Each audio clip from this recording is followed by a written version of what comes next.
అమ్మ వాళ్ళ ఇంటికి వెళ్తున్నాము అంటే ప్రతి అమ్మాయికి ఎంత హ్యాపీగా ఉంటుందో, అదే అమ్మ వాళ్ళ నుంచి అత్త వాళ్ళ ఇంటికి వెళ్ళేటప్పుడు ఎంత బాధగా ఉంటుందో కూడా ఆడపిల్లలకి తెలుసు. సో నేను అనుకున్నది ఒకటి, ఇక్కడ జరిగింది ఇంకొకటి అనమాట. అమ్మ వాళ్ళ ఇంటికి వచ్చినప్పుడేమో హ్యాపీగా ఉండేసి ఒక 2 వీక్స్ అలా ఉన్న ఫంక్షన్స్ అన్నీ చూసేసుకొని హ్యాపీగా తర్వాత 2 వీక్స్ తర్వాత ఊరికి వెళ్దాము అనుకున్నాను.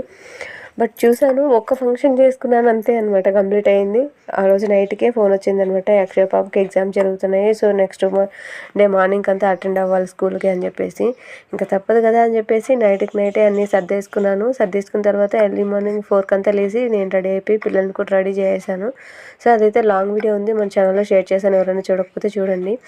రెడీ అయిపోయిన తర్వాత 6కి అంతా పుంగనూరుకి వచ్చేసాము.